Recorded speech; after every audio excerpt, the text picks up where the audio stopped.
रहम फरमा मेरे मौला। फौरी तौर पे घर में कोई आग लग जाती है, चूल्हे में लग जाती है, सिलेंडर में लग जाती है, शॉर्ट सर्किट तार में हो जाता है, तो हम फौरी तौर पर क्या रिएक्ट करें, कैसे उसको बुझाने की कोशिश करें? कुछ अगर आप टिप्स दे सकें। आपके साथ ये फायर एक्सटिंग्विशर पड़े हैं, इसको भी देख के लोग समझते हैं तो बहुत बड़ा खर्चा है, तो ये कितने के अंदाजन आप कीमत बता दे जा रहे हैं? कंपनी वाइज इसकी कीमत आगे पीछे होती है, थोड़ी सी आप तफसील बताएं ना।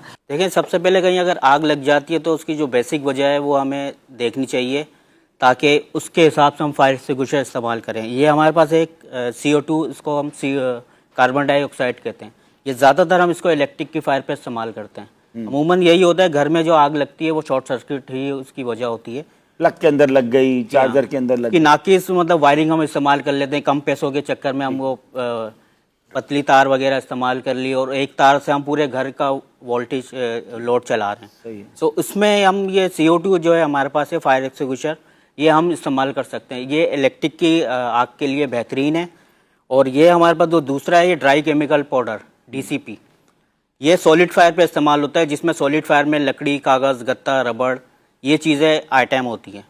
इलेक्ट्रिक की फायर भी ये DCP बुझा देगा, लेकिन इसका साइड इफ़ेक्ट ये है कि हम इलेक्ट्रिक की फायर पे जैसे कंप्यूटर हो गए, LED हो गई, फ्रिज वगैरह हो गए, DCP से हम बुझा देंगे, लेकिन वो चीज़ दोबारा रिपेयर नहीं होगी, चीज खराब हो जाएगी, खराब हो जाएगी। ठीक है। CO2 से हम बुझाएंगे तो वो चीज़ दोबारा हम रिपेयर करके इस्तेमाल में ला ये भी सकते हैं। देखें किस चीज, कौन सी आग किस चीज से बुझानी है। जी। अच्छा, अगर हमारे अल्लाह ना करे किचन में कोई आग भड़क उठी है, किचन की फायर के लिए यही है कि हम अगर कोई कढ़ाई में कोई फ्राई कर रहे हैं, कोई चीज़ कढ़ाई में आग लग जाती है, तो डर के लोग वो किचन छोड़ के बाहर भागते हैं। सही, सबसे जो बेहतरीन तरीका है, इसके ऊपर कोई सीधा ढक्कन रख के उसके ऑक्सीजन को आप ख़त्म करें। ऑक्सीजन ख़त्म होगी, आग ख़त्म हो जाएगी। ठीक है। क्योंकि आग लगने की भी 3 वजह होती हैं, ऑक्सीजन, फ्यूल और टेम्परेचर। ये तीनों प्लस होते हैं तो आग बनती है। ठीक है। और तीनों में से हम किसी एक चीज़ को, ऑक्सीजन को माइनस करेंगे, आग ख़त्म हो जाएगी। शफात भाई बता रहे थे कि ये भी एक तरीका है कि कहीं आग लगी है तो कोई कंबल हो तो वो उस पर डाल दिया, हाँ, वो भी बेहतरीन तरीका है। कोई जल जाता है, जैसे किचन में कोई लेडीज़ वगैरह हमारी काम कर रही होती हैं, बड़ी बड़ी आस्तीनें होती हैं, दुपट्टा होता है, काम कर रही हैं और चूल्हे से आग लग गई उनके कपड़ों में, तो वो भागे नहीं। अगर हम भागेंगे तो उसको ऑक्सीजन मिलेगी, वो और आग बढ़ेगी। ठीक है। जलने अपना आग लगने के बाद फिर उसके ऊपर कोई भारी ब्लैंकेट डाल दें या भारी कोई चादर डाल के उसकी ऑक्सीजन को ख़त्म करके उनको लिटा दें।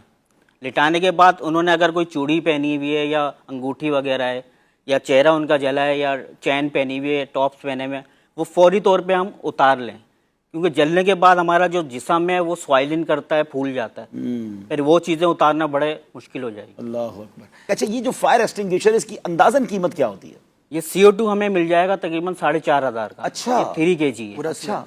जी, पूरा और सिलेंडर। फ्यूल इसके अंदर भरा हुआ भी। अच्छा, complete एक बार यूज कर लिया तो ये दोबारा रिफिल हो जाता है? CO2 में ये क्वालिटी है कि इसको हम एक फायर पे इस्तेमाल करेंगे, उसके बाद हम इसको दूसरी फायर पे भी इस्तेमाल कर सकते हैं। ठीक है। DCP में ये क्वालिटी नहीं है। इसको हमने अगर 1 सेकंड भी चलाया, उसके बाद ये खत्म हो जाएगा, उसको फिर रिफिल करके दोबारा इसको हम काम में। रिफिल हो सकता है वो भी? जी हाँ, रिफिल। अच्छा, वो कितने का मिलता है? ये हमें मिलेगा 3,500 का।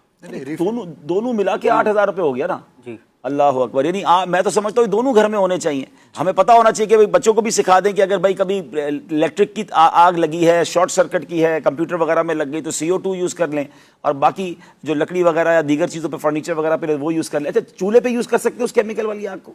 जी, चूल्हे पे भी इस्तेमाल कर सकते हैं अगर घर के अंदर। अच्छा, जो आजकल सिलेंडर आने लगे हैं ना घरों में, तो सिलेंडर में आग लग गई तो फिर क्या करेंगे? सिलेंडर में आग लग जाती है ना, तो उसके जो बेसिक जो आग होती है वो उसकी वॉल होता है। उसका वॉल जो हम गैस रिफिल करवाने जाते हैं वो सही तरह से उसको बंद नहीं कर पाते, तो वो घर में लाके फौरन उसमें पाइप लगाया और यूज़ कर लिया। लेकिन इसकी जो अपना गैस लीकेज हो रही होती है ना, ये पूरे किचन में भरती है, उसके बाद फिर हल्के से हमने माचिस जलाई और वो धमाका हो गया। तो अभी आजकल जो सिलेंडर चल गए हैं वो फाइबर के, उसमें अगर वो लीक होगा ना तो वो वहीं पे उसकी लीक होगी और वो वहीं पे डाउन हो जाएगा। इसके बाद सेफ्टी मीटर भी लगते हैं इन पे, लेकिन अमूमन वो लोग लगाते हैं। बस बराए करम ये वो खर्चे हैं जो हमारा शायद एक डिनर जो है हम ना करें, बच्चों को कोई चीज़ें घुमाने फिराने की कम कर दें, लेकिन ये जान बचाने वाली चीज़ें हैं। 7-8 हज़ार एक दफ़ा का खर्चा है। एक दफ़ा रिफिल करेंगे 2-2.5 में रिफिल हो जाएगा। ये और रिफिल जाहिर 2-5 साल में एक बार हादसा होगा तो उसके बाद ही रिफिल होगा। ऐसे तो हर महीने इसको यूज करना। एक्सपायर 1 साल की होती है, 1 साल बाद ये खत्म हो जाता है। जी हाँ। अच्छा, नया लेना पड़ेगा? नहीं यही रिफिल रिफिल हो जाएगा। रिफिल हो जाएगा। साल के 2-4 हजार के खर्चा है ना। अल्लाह अकबर। ये हमारे पास 6 kg है और घर में अगर हम लगाना चाहें तो 2 kg का छोटा, हाँ भाई कहने वाला छोटा भी आता होगा ना। छोटा भी आता है, वो इस्तेमाल कर लें। हाँ। वो 2500 रुपए का आएगा। अल्लाह अकबर। देखिए हम यहाँ मदनी चल रहे, इसको बेच नहीं रहे और ना हम किसी कंपनी को आपको रिकमेंड कर रहे हैं। आप खुद मार्केट में जाकर अच्छी कंपनी तलाश करके जो सबसे अच्छी कंपनी है उसका ले लें। जान है तो जहान है। अपने घर में खुद भी और अपने बच्चों को भी इसकी ट्रेनिंग दें और एक आध बार तो मेरा ख्याल है आग बुझाकर चेक भी करवा लें, जो भी तरीकाकार बताया जाता है, ताकि आपको अंदाजा हो कि खुलता कैसे है। उस वक्त इमरजेंसी के वक्त आप कर पाएंगे नहीं कर पाएंगे।